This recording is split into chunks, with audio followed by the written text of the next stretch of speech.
Welcome back to the Holosky podcast. We are your hosts. I'm Steven. And Kyle. And I'm bringing you a interesting, spooky, haunted house story since we're getting into that season. It's going to be a multi-parter, but I got the first one done and ready to rip. So we're going to be getting into that in a little bit.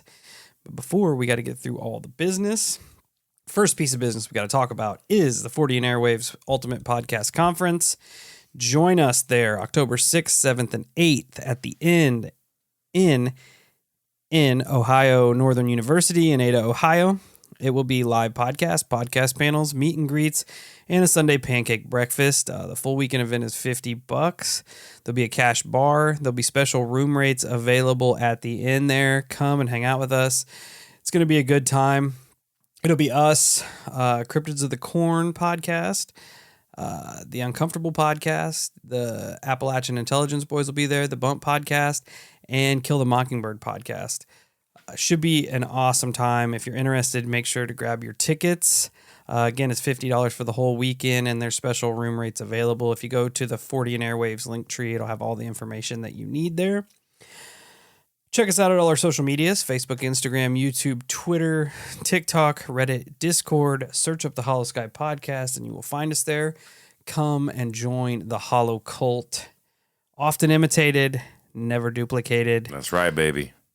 If you have a paranormal experience you'd like to share on a future show, Kyle's got you some deets. You can call or text the holophone, which is going to be 1-618-556-0837. You can also write your story out, shoot it over to the email, which is going to be holoskypodcast@gmail.com. You can record yourself and send it to that email.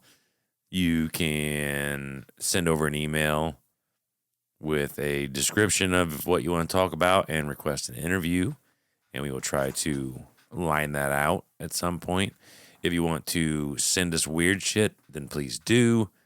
Send it to the P.O. Box 145, Fielden, Illinois, 62031. Haunted stuff, cursed stuff, anything that's creepy and weird. We're down for it. We want it. Let's fucking go. Yes. We need it. So send it. If you know of anybody that's found any weird shit, reach out to us. We want to start investigating these weird claims. So send it. That's right. Just send it. If you would like to help support the show, there's plenty of ways to do it. We have a website up, holoskypodcast.com, which there's a store over there with a whole bunch of different merch. You can go peep that, find something you like, and rep the show that way. There is a Patreon, which there's all kinds of extra content over there, and there's a bunch of different tiers with different things. You can go and check that out. We have a Venmo. You can throw some monster money in there for us. We'd be much appreciative. Best thing you can do is share the show, word of mouth, social media.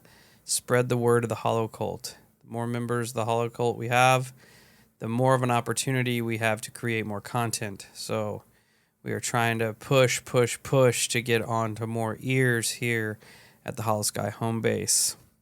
Another thing you can do is go to wherever you listen to your podcast and leave us a 5-star rating and review. I will find it and I will gladly shout you out. Today's 5-star rating and review comes to us from Ava's Gmaw in Michigan. Ava's Gmaw says, "Love these guys, 5 stars. I don't fall into the typical demographic for this type of show, being a 60-plus-year-old grandma, but I find these guys very entertaining. They're interesting, intelligent, and funny. Steve and Kyle appear to be genuine good guys. They constantly come up with fresh content for their shows, which I enjoy. I appreciate that they have a lot of variety in their show content. They aren't stuck on one type of paranormal theme. They cover a wide spectrum. These guys are, quote, dope." Wink emoji. Well, let's go, Grandma. Let's go. Ava, I don't know you if you listen to the show. You probably shouldn't, because I say the F word a lot. But you got a dope grandma. So, appreciate her. I'm with it. And Ava's Gmaw, thanks for taking the time to leave us the kind words. Yeah. I dig it. It's awesome. We try to be the best people we can be. Yeah. And that's all we can do. We're not shitbirds. No, we try not to be. Yeah. For the most part. I mean, yeah. We definitely have our moments. Yeah. However, we try to do better. We try to do better. That's all we can strive for. We're not selfish pricks. No. Like some people. All right. Definitely not shooting shots. Across the bow. Anyway, wrapping ourselves back in here, we are going to move on before it gets ultra petty. Our listener experience of the day. I'm not sure if they want me to mention a name on here, so I will not. All right. But I will go forth with what they have. It says, I recently heard your episode about a story from 29 Palms. My dad was in the Marines and he was a staff sergeant.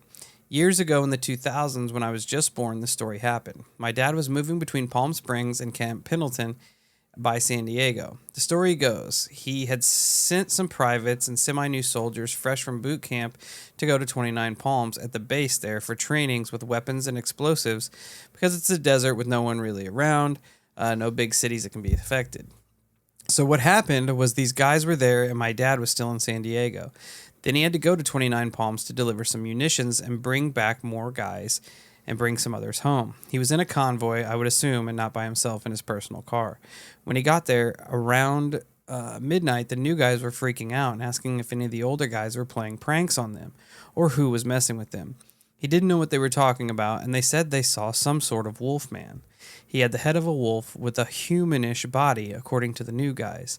They said they saw it walking around the range area and in the hills. They thought that they were being messed with. The new guys were really scared, and they told him that they wanted to leave already, and they'd only been there a few days. The new batch of trainees also reported the same thing. My dad never saw it, but the others did. He has more stories. If you guys are interested, I can write them. And that, I forgot to tell, the title is Hairy Desert Devils at 29 Palms. That is interesting that it kind of almost goes hand in hand. I know. I think you did the Hairy Desert Devils. I did. Yeah. And it was kind of like a Sasquatchy sort of thing. Yep. It is interesting that now this is almost like sort of Dogman territory, I suppose. Yeah. I mean, you could throw Skinwalker out there, but we'd probably be lectured about how we're wrong. Whatever, nerds. But it's definitely a strange encounter. It would freak out just about anybody who would see that. Yeah.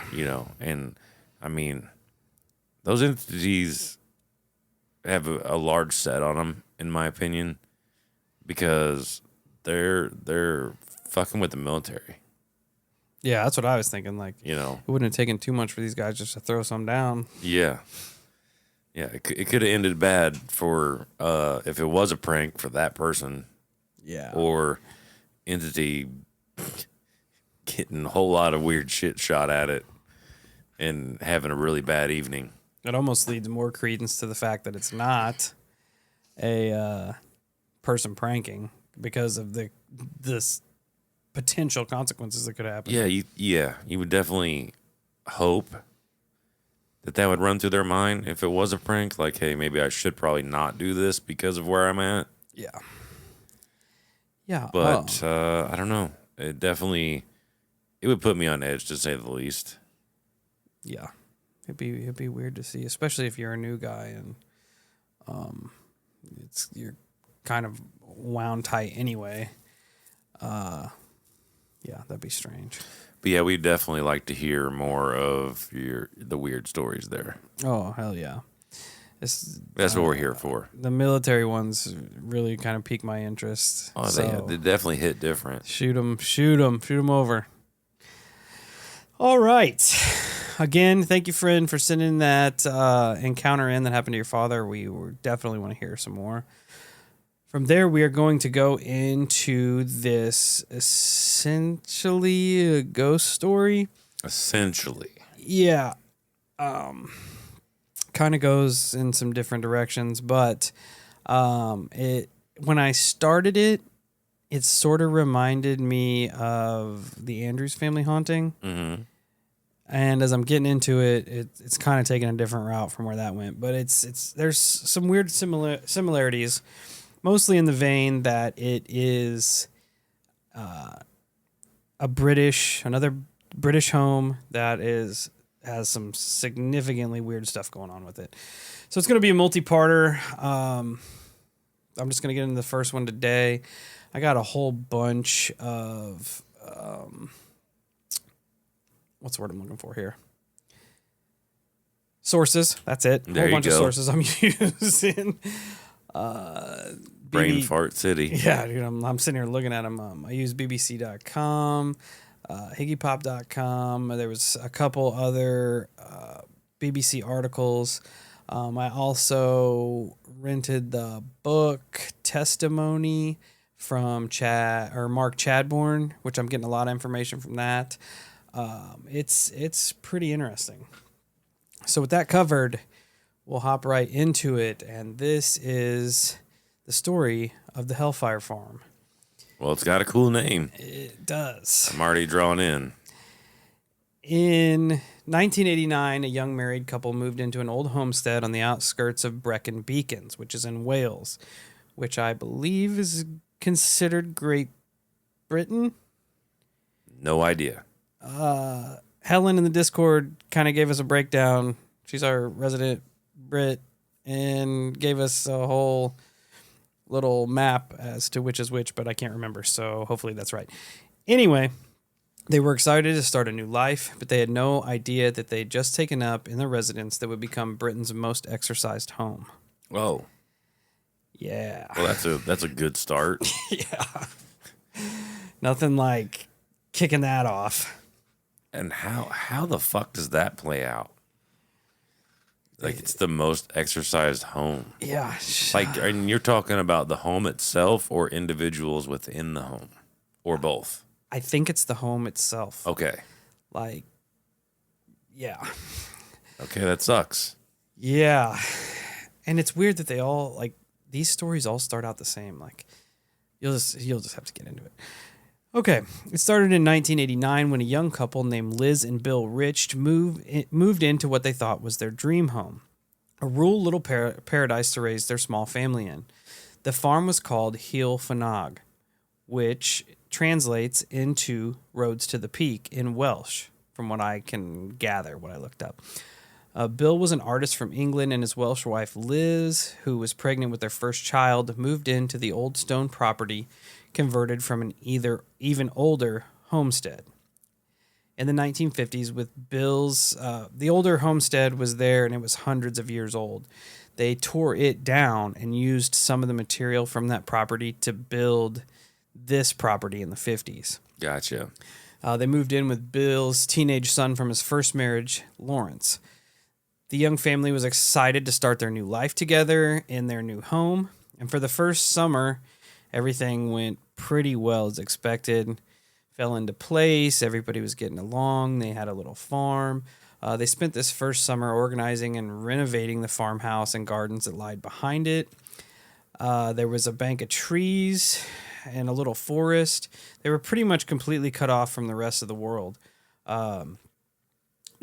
Hil Fanaig kind of sit at the base of this mountain, so it was pretty secluded. They didn't have any neighbors, and there weren't really any other houses within sight. So is that where the name came from? The fact that it was by a mountain? Yes. Okay. Yes, it was kind of just at the base of it. Because it kind of struck me as weird. You know, obviously I have a little bit of context already, but the fact that it was referenced Roads to the Peak, which kind of make you feel like Roads to the Top, which could result into, hey, let me sell my soul so I can achieve greatness. I didn't think of that. Yeah, so I've been sitting here chewing on it, and I'm like, I can't let myself forget this, and then you hit that it was actually by a mountain. So okay, that makes sense. Yeah. And they're like, they made it.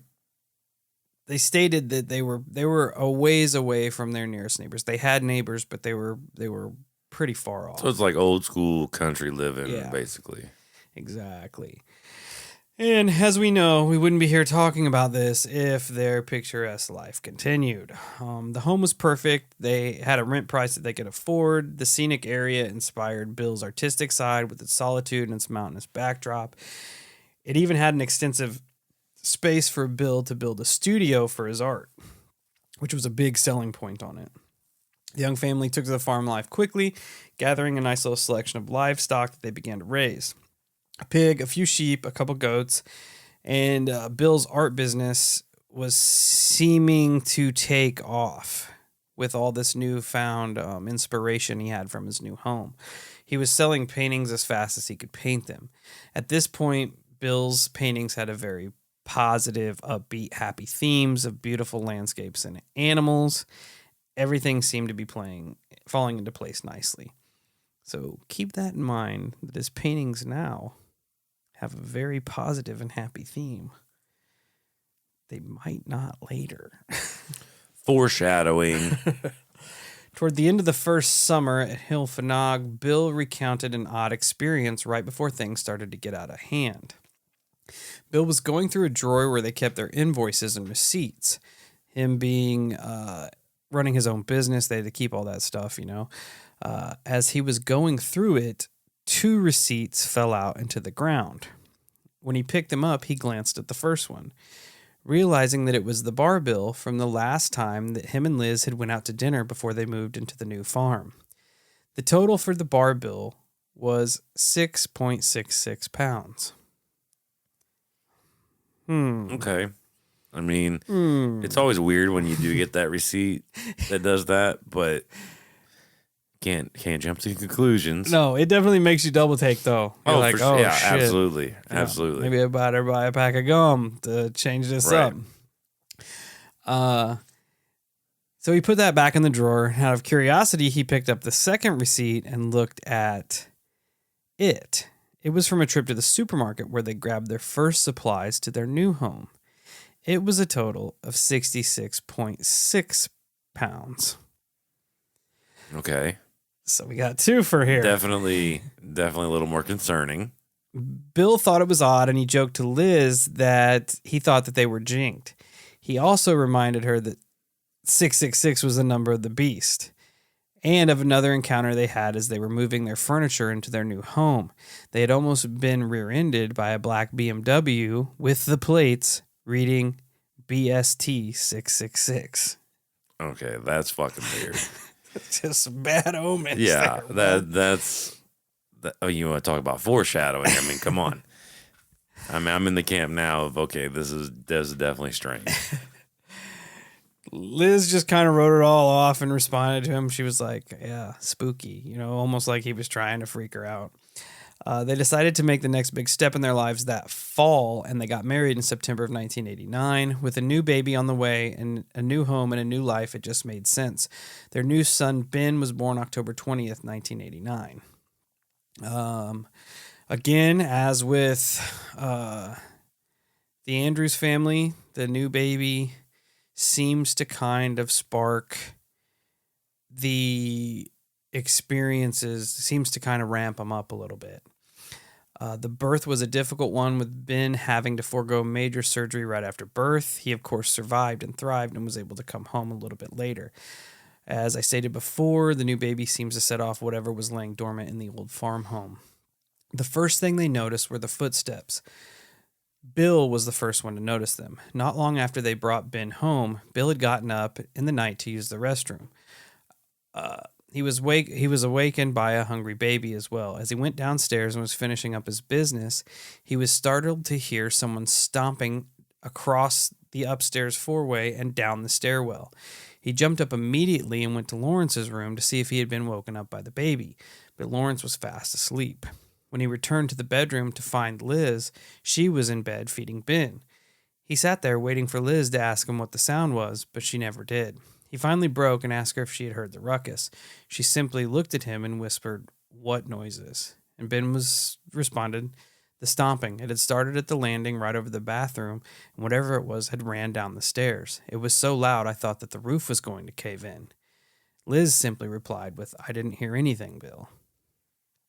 Which you hear in these cases of demonic infestation, that whatever's inside the house is trying to make people feel like they're going crazy.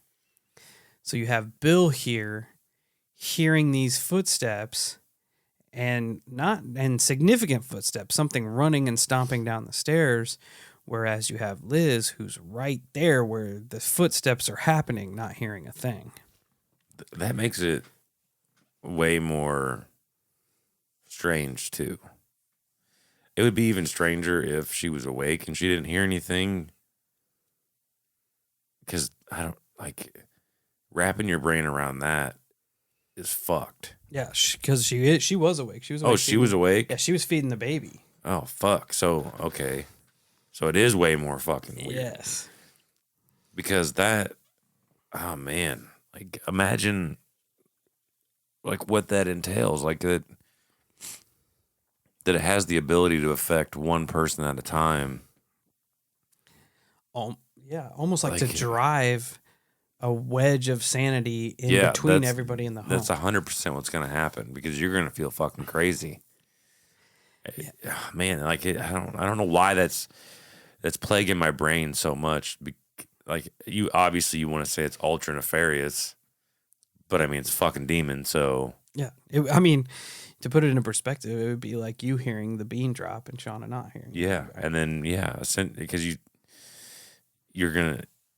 she's gonna think you're crazy. You're gonna feel crazy. Yep, and that's what. The more you read in and look into these demonic, the infestation spot, like the stage, it wants to get in there and it wants to drive these wedges. It wants to make the people around you question what you see. It wants to make people around you question what they see, what they hear, what they feel, and it just wants to drive this wedge of sanity into everybody in the home. Yeah, and I hate that too about like the demonic shit because we've also heard it where it influences your health. In not even like it doesn't even have to be major ways. It could be, like raising your blood pressure and making your life just overall harder. And it's just so fucking crazy to me that there are these like subtle changes, but they're big in the long game. Yeah. And like you said, it's a great way of putting that. Like these mental wedges. Yep. To break your sanity because it does start to do that to a degree to people, especially if you're a rational thinker because you're gonna sit there and be like, I mean, I know I heard it, but did I hear it?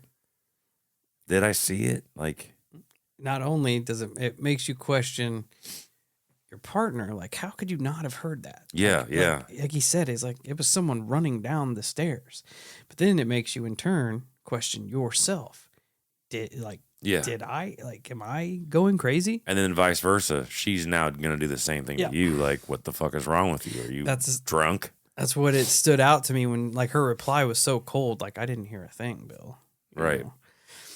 Bill was quoted in saying, "It was like the shutters came down that night. I never used to believe in ghosts, these things ever.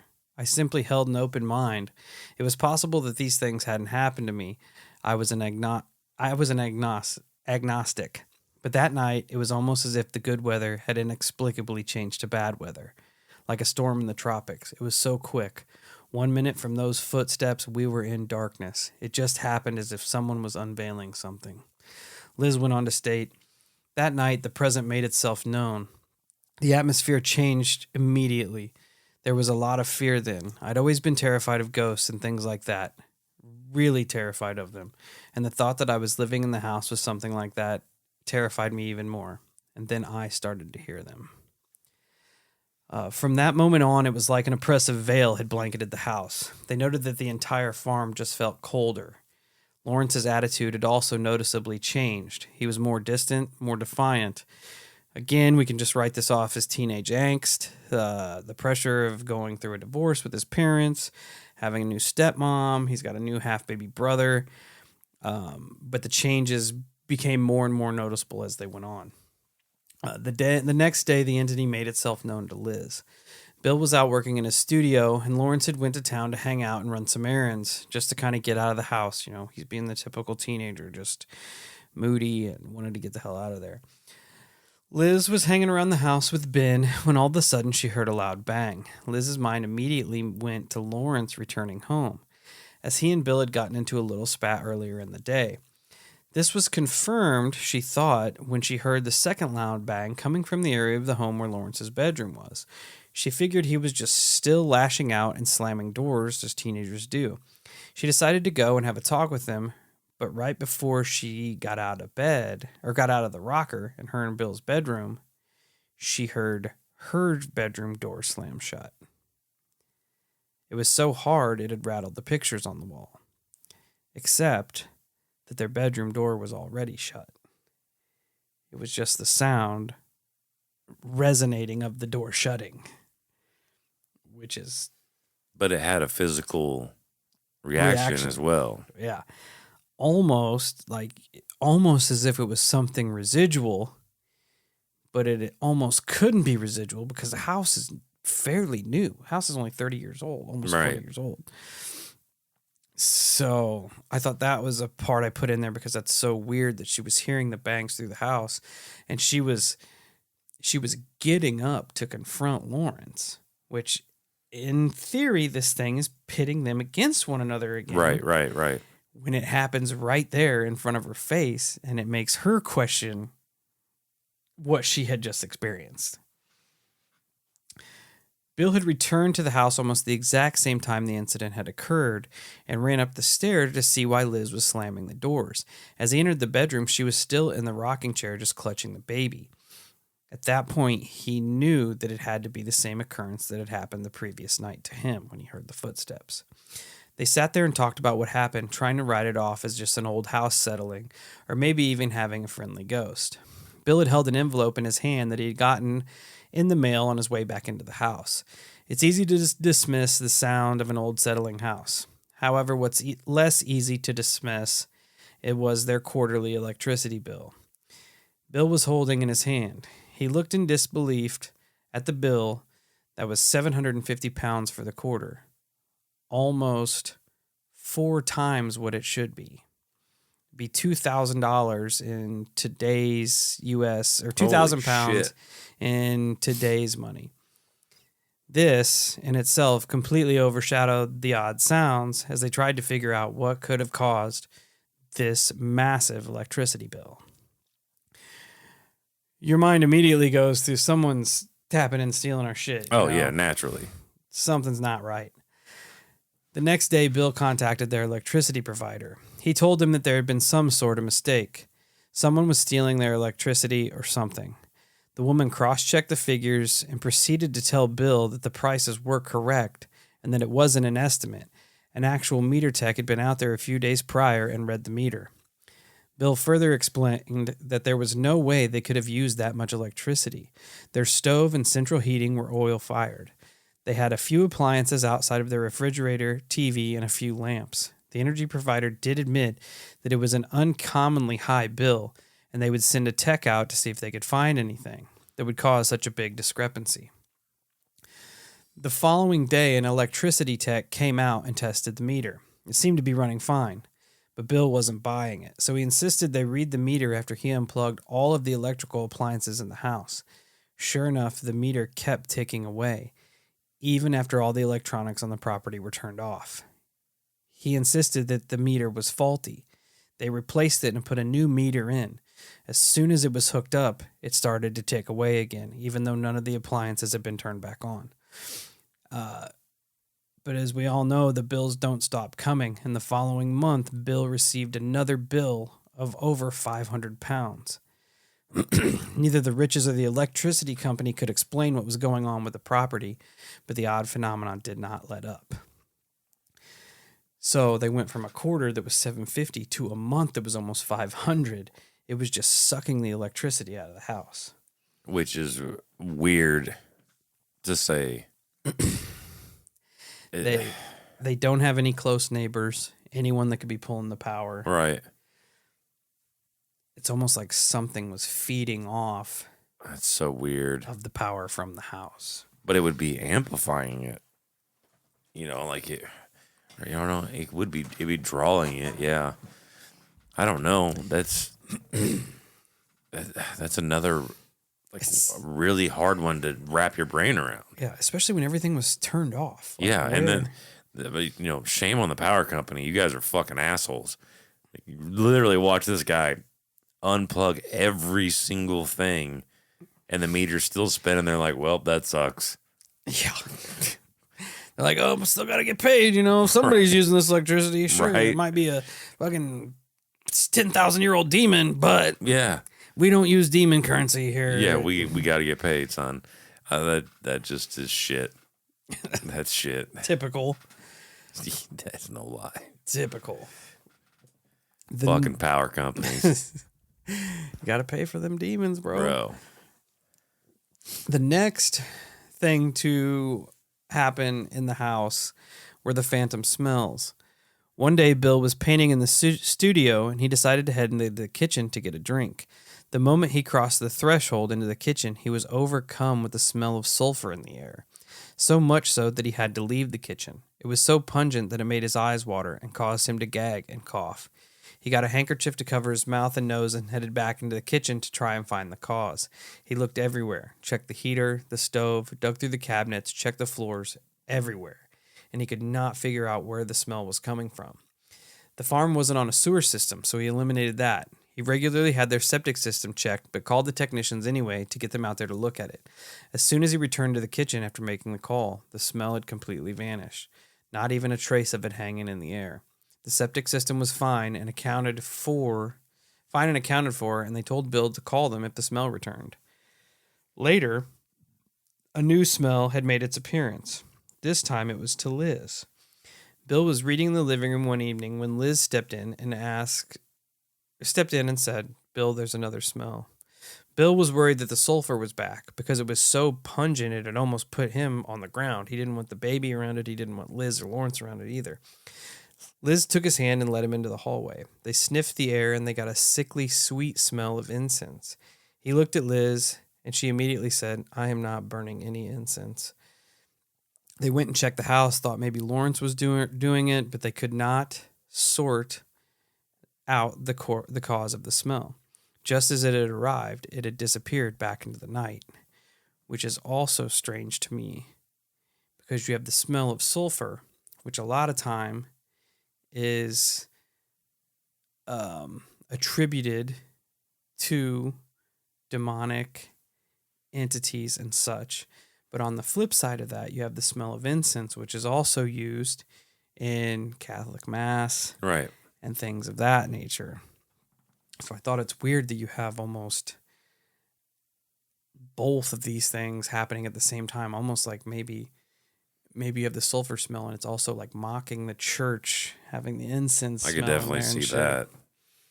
And it's odd to me that it makes its appearance to Bill as this, and then it makes its appearance to Liz as this. Like to Bill, it was the stomping footsteps, but to Liz, it was the slamming doors, but to Bill, it was the smell of sulfur, but to Liz, it's the smell of incense. It's weird. It's uncomfortable to say the least. Like I would not like to be in their shoes. No. That would, oh man. But I'm also the type of person that if it gets that bad in my house, bro, I'm fucking gone. Yeah. I don't give a shit what it costs. I don't care. I'm out. I'm done. Fuck this. Yeah. No way. I'd had an occurrence, a strange occurrence happen to me once before. I don't know if I talked about it on the show or not, but it was all happening at a very turbulent time in my life, going through the divorce and everything. But I had woken up one time in the morning and I had gotten what I thought was a full night's sleep, but I was so tired. And I also smelled like sulfur. Like you could like how when you're like lighting fireworks off or some shit, you get the smell in your hair and stuff. Yeah. I just remember smelling it. I'm like, what in the fuck is going on, man? But just reminded me of it. That's not a good thing. No, I mean, it's probably fine. You're here, so. It's probably fine. And I don't see horns poking out of your head or anything like that. No. Like I said, if a demon were to possess me, they'd be like, oh, God, his knees are fucked up. His back's fucked up. He works a job he hates. I'm going back to hell. Yeah. The smells would make appearances randomly throughout the next few weeks. They also felt the forbidding feeling of being watched, constantly throughout the house and the farm as a whole. It didn't matter where they were, there was just a constant sense of dread and being observed. Bill even stated that he felt that whatever the entity was there to hurt him. More odd occurrences began happening. Their car batteries would drain mysteriously overnight, needing replaced or recharged daily. Extreme hot and cold spots would show up in the home with no source or explanation. One notable time, Liz had asked Bill to turn the heat up as a frost had hit hard that night. She recalled absolutely burning up in the kitchen and had asked Bill, "Can you go down and turn the heat down?" Bill, being a guy, he had other things he had to do. So he let her know that he had not even turned the heat on yet, as he had forgotten because he was changing out the car's battery. When he entered the kitchen, he was hit with an almost unbearable heat. He immediately made his way to the heating unit, and it was not on. The boiler meter was on 0, and the radiator was cold. Dude, that would scare the shit out of me. That's especially the fact that it's trying to cause so much dissonance between these two, the Bill and his wife. Yeah. It's almost like pointing out things to make them like butt heads with one another. And like overall, I'm not saying that's like a prevalent thing in relationships, but it makes you wonder sometimes whenever like you and your spouse stupidly fucking fight over something. You know what I mean? Like it's something what's that just behind it. Yeah, it doesn't make any fucking sense at all. No. I don't know. It just makes you wonder. But I would be utterly mind fucked if I walked into my kitchen and it felt like there was a fire inside the kitchen. Oh yeah. Yeah, it'd be awful. Especially like you can almost put yourself in Bill's shoes when Liz is like, can you go turn the heat down? Can you go turn the heat down? I had to turn it up this morning and it is cooking in here. Yeah. And then you're thinking to yourself, you're like, fuck. I didn't even turn it on. Just so bizarre. A bit later, Bill was out walking the dog and thinking about everything that was going on when he saw a neighbor leaning against his fence. Bill knew the man, but not very well. They traded hellos and began some small talk. Then the man asked Bill how things were going at the new home. Bill wasn't going to immediately spurt out all of the weird occurrences, but eventually they came up. Fully expecting the man to look at him like he was crazy, he was surprised when the man didn't flinch. Bill asked if he had heard about it happening before, hoping for some sort of confirmation. But the man just turned and looked off toward their farm and said, "There's no good luck there." Bill asked what this meant, but the man simply stated that the last family had not had the best of times while living there. The conversation turned to the old homestead that was there before, if any of it was used in the renovation. Bill said he wasn't sure, but he had assumed as much and asked the man why. He stated that a family up the way had used some of the old structure to do renovations on their home as well. They found gravestone mixed in with the old stone rubble that they were using to build the house. "You don't know if any of those gravestones were used in the conversion of your place, do you?" the man asked. Bill knew that they had used some of the ruins mentioned, but they hadn't seen any signs of the gravestones in the renovation. The old man simply said, "But you can't be sure they didn't," and he smiled and he walked away. Well, that guy's an asshole. Yeah. You're going to smile at me and walk away. There's no good luck there. Well, and on top of that, like, bro, I would be fucking pissed that, because he's clearly alluding to knowing what is going on. Yes. And you're not going to tell me about it. You're an asshole. Yep. You're an asshole. That's what you are. You're an asshole. Like that's just a dick move. And it would infuriate me. Yeah, at least give me something. Knowing, yeah. It would, especially being so vague. He's like, well, the last family didn't have a very good time there either. Yeah. Well, cool, because we're not. But once again, it would further cement me on being like, okay, and we are done. Time to go. I'm out. It just seems to keep piling up for this family. The stress of adjusting to his new home, new wife, and new baby, and his teenage son's own adjustment to all of these things were apparently taking its toll on Bill. He began to neglect his painting orders, and they were piling up. All of the inspirational energy Helfenag had was long past, and had been replaced by this forbidding that just would not relent.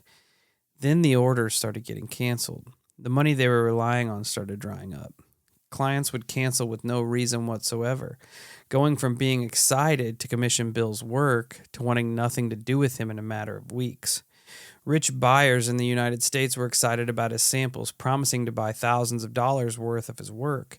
They would mysteriously lose interest when Bill would call them to confirm their commissions, almost like they'd never seen his work before. Multiple samples were even lost en route to promising interested parties. It was almost as if his business went non-existent. Which that spreads a whole plethora there of bad luck weirdness. Yeah. You know, it even like to the point to where it was fucking getting lost in transit. Like that's some power there. That's what my brain keeps going back to, is that whatever this is has to be one bad motherfucker. Yeah. Because it's pulling a lot of strings that you don't typically hear in one case. Yes. You hear them spread out over several, but all in one, man. And then once again, it brings you back to your own bullshit misfortune from time to time. You know? It does. It makes you wonder, like, yeah, some sort of trickster bullshit going on behind the scenes, right. You know?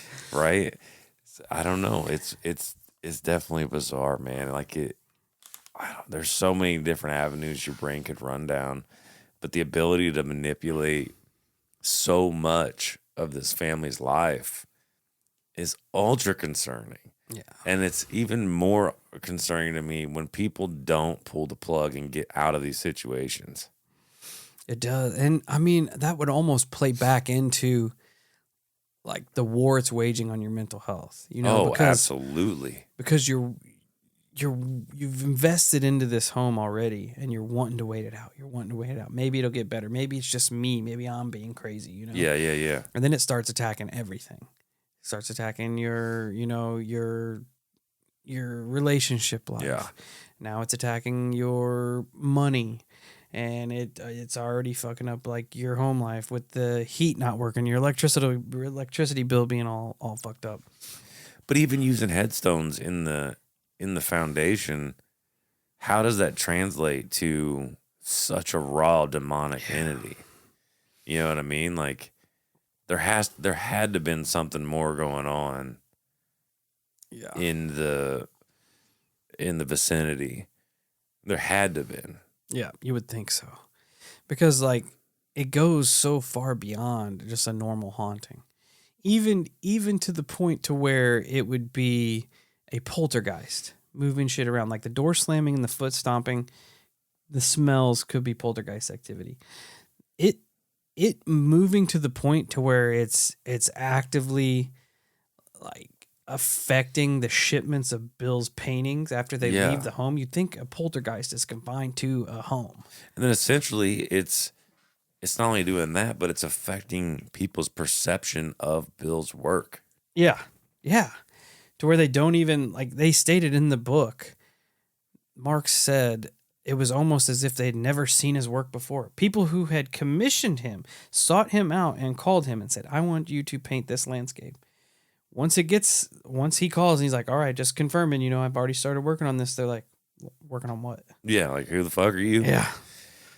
Which, I mean, that has to take some serious juju. Has to, man.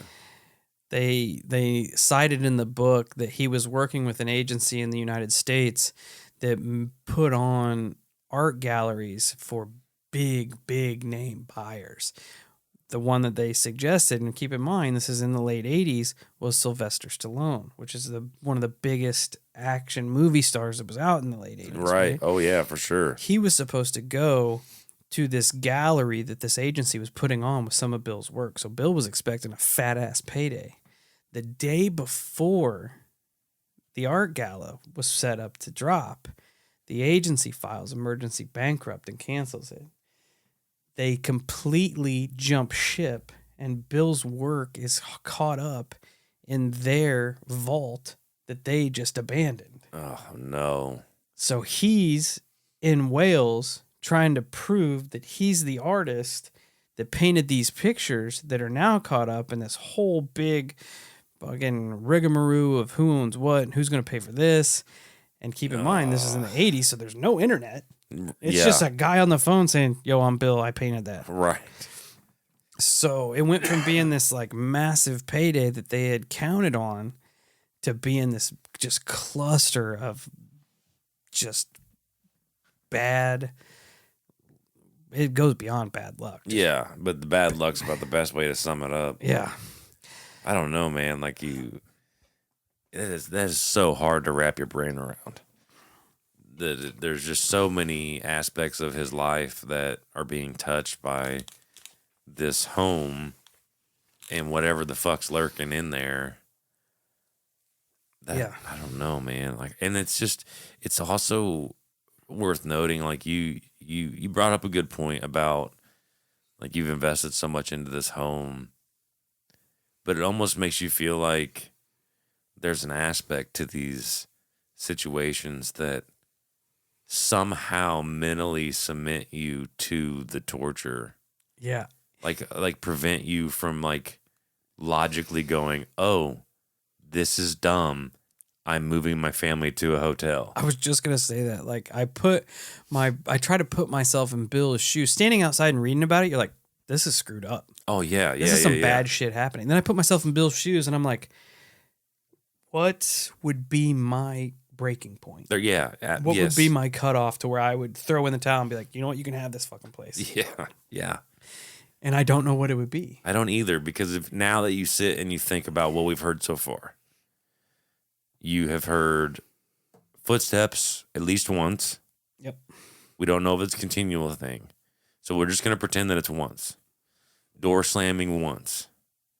And then weird smells, and then some weird heat and electricity. But you can't, in my opinion, you can't put the electricity in there yet. Logically. Yeah. Right? Because that could just be a fluke with the house. Yeah. Right? And then your artwork, misfortune, you can't, logically, you're probably not going to put that in there yet either. You're going to just be like, fuck, why is my life being turned upside down? Yep.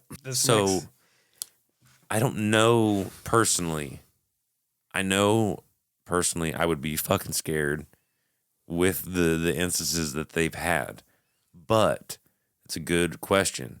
Is that my breaking point yet? Yep. It makes you, that's where I'm at. Like, what would be my breaking point? Because we've had weird shit happen here. You've had weird shit happen at your house. Right. Which, I mean, when we write it down on paper, somebody that hasn't had any weird shit happen could read it and be like, oh, you know, fuck that. That's pretty weird. But he makes a statement here that's kind of part of the course. He said, whatever this entity was, it was going after every aspect of our livelihood, making us question our sanity. It was almost as if the bad luck had some sort of sentience to it.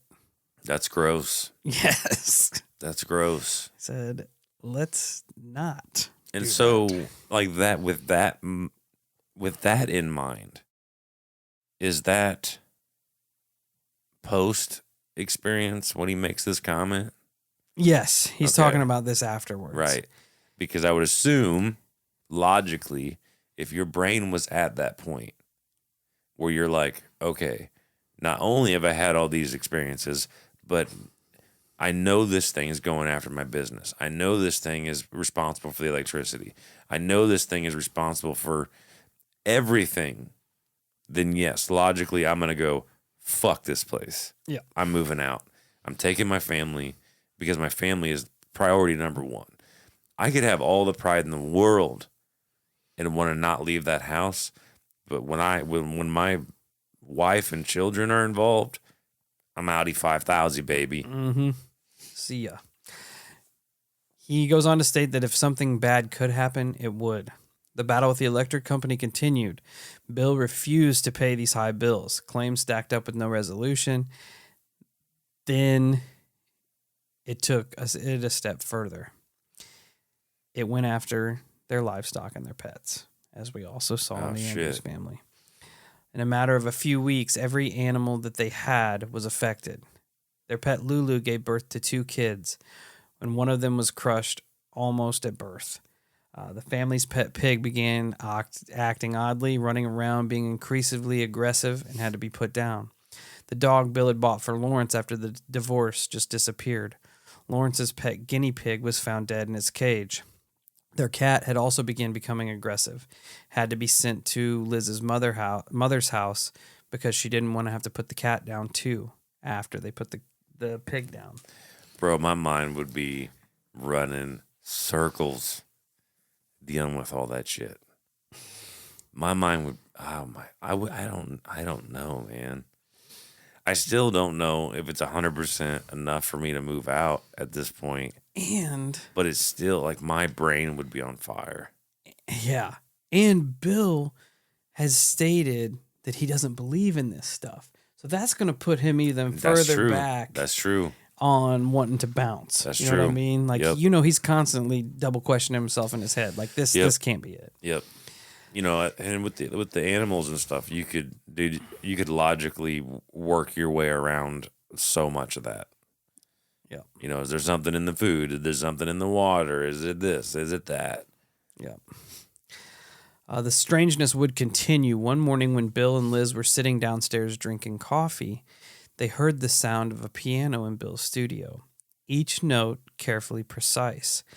Bill looked down at Liz and watched her face go absolutely pale with fear. They both went up to the studio to investigate, following the notes as they approached the door. When they opened the door, the notes stopped immediately and the room was empty. That's some grade A haunted house terrifying shit right there. Yeah. Yeah, and dude, at that point there, not 100% like it's not ultra terrible, but for me, that would be a locking moment of going, okay, something's fucked. Something's fucked. Yeah. 100%. Because, bro, you open the door and it just immediately goes dead silent. Like, come on. Yeah. It gives me goosebumps just sitting here thinking about it. Yeah. Yeah, me too. This is where it starts to get more physical, I guess. And it would lead to the first blessing semi-exorcism of the house. And it has to do with Bill's teenage son from his first marriage. Lawrence begins to lash out more and more. He would completely ignore any interaction with his parents. He would confine himself into his room anytime he wasn't at school, even eating his meals there. One day he had went out and went to the local hardware store and came back, and he was busy in his room for hours. They didn't see him. When Bill went up to take him his food, he had painted his entire room from floor to ceiling in dark red. Bill even noted that Lawrence's features began to change. His eyes were sunk in, as well as his cheeks. His complexion had dulled and almost looked like it had a gray hue to it. He would lash out in a series of profanity toward Bill and Bill's mother, who had come to stay to try to help lull all of the dissonance between Lawrence and Bill and Liz. It had culminated one night when he had buried himself in his bedroom, and throughout the night there were loud wails and cries and super loud bangs and thuds coming from the room, ending in just quiet sobbing. Bill tried to get into the room but realized it was locked. He considered breaking down the door, but he worried that it'd only make things worse between him and Lawrence. The next morning after Lawrence went to school, they decided to investigate and saw massive holes punched into the walls and ceiling, revealing some of the original rock structure used to build the home. They were also smeared with blood from Lawrence's knuckles. Not knowing what to do or where to turn, Liz decided to contact a local priest for a blessing of the home. Days leading up to the blessing were rough. The footsteps intensified. The smells were prevalent throughout the home. But as soon as the priest arrived, everything had stopped. Just like nothing was there at all. He went to the room and blessed and cleansed the home with holy water. Granted, Lawrence stayed locked in his own room during the duration of the priest's stay, but afterward it appeared as if the dark presence in the house was lifted. It seemed like the blessing had worked, as none of the activity had returned for a few days. But it was short-lived, because it's about to get much worse. Fuck, dude. That scares me so much. Like, you were talking about the sun, and I already had something in my head prior to that. And then you told the story about the sun, and it just kind of like hit on what I was thinking. But that's where it gets super dangerous, is when that type of manipulation starts to take place, like with the son and his behavior, because you don't know the avenue to go down at that point. Like, is your son just acting out? Is there something nefarious influencing your son? I would assume that 99.9% of parents would assume that their child is just acting out. There's some type of issue, whether it's at school or it's this or it's that, but fuck, dude, like the thought of that taking place. And I tell you right now, as a father, I heard that shit in my son's room without question. That door's getting kicked off the fucking hinges. That's what I said too. 100%. I said, I know Lawrence is going through some shit, but he's about to get over the fact that I'm coming through this door. Oh, yeah, without question, dude. Without question. And what is up with homie getting fucking plastic surgery, going through different looks? That's terrifying. What I'm saying. It's almost like, because you hear this from Bill and Liz's perspective. Like, you don't know what this thing is doing to Lawrence. Yeah. Apparently, it's much worse on that poor kid. It's almost like it's feeding off the stress that he's been going through the divorce, having a new mom, having a new baby brother, It's almost like it's just getting into him and just destroying this poor kid. Like, it makes it sound like it's turning him into something. Yeah. With his skin tone changing and his eyes and cheeks sinking in. And you could write off like the angstiness and wanting to be alone and eating your meals in your room as just being a teenager going through some shit. But when you punch through a wall and a ceiling into the rock structure of the original house, like, that's gonna be something different. Well, yeah, and you start blowing your knuckles apart to the point to where you just cry yourself to sleep. Yeah. Like, you're gonna have to have a sit down. Bro, like I said, door's getting kicked off the hinges. Dad's coming in there, and worst case scenario, we're gonna have a yelling match. Yeah, it's the bare minimum, man. But and then how do you not go in there when you hear your kid crying themselves to sleep after all that? Oh, dude, that's what I'm saying. Especially after you heard all that, you don't know. Like, my first reaction would be, "Oh shit!" Like something fell on him or some shit. Right? Like, Yeah. Maybe that part of the house collapsed. I don't fucking know. But I also thought it was weird that it's almost trying to make them look crazy again, because everything toned up to 11 the few days before the priest got there. Yeah. As soon as he walks in, everything goes. Which, think about that, the sentience behind that. It knows that a priest is coming, and it's like, watch this. Watch what I can do. And I'm going to be good for a couple days. And everything rains. And then the smells, the footsteps. Imagine, gross. Imagine the mental torture behind that. So it ramps up, and then the priest comes, does his blessing, and then it stops. And you go, oh shit, we beat it. We don't need to leave now. And then it goes, watch this, I'm about to swanton bomb the house. Yeah. Bro, like that, because that sucks.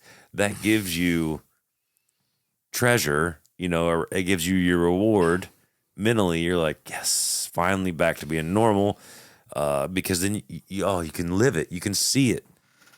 Homie's like, all right, now my painting's about to take back off. Yep. We're going to get our bills straight. We're going to start being a great family again. And then it just comes in with the nastiest elbow drop ever and just fucks your life. The worst, like, it would be awful because you'd have so much negative pressure, like, lifted off of you. You know what I mean? Oh, yes. The priest came in and made everything right. You're like, oh, cool. And then the entities start showing up, which sucks. Dude. Sucks. Dude. So we're going to cut her there. And you're going to have to tune in next week for part 2. I don't know how much of a parter this is going to be because this is just the beginning of the downward spiral of this poor family. That sucks. And, yeah, it's pretty bad. So, yeah. Be sure to check us out next week for episode 2 of the Hellfire Farm.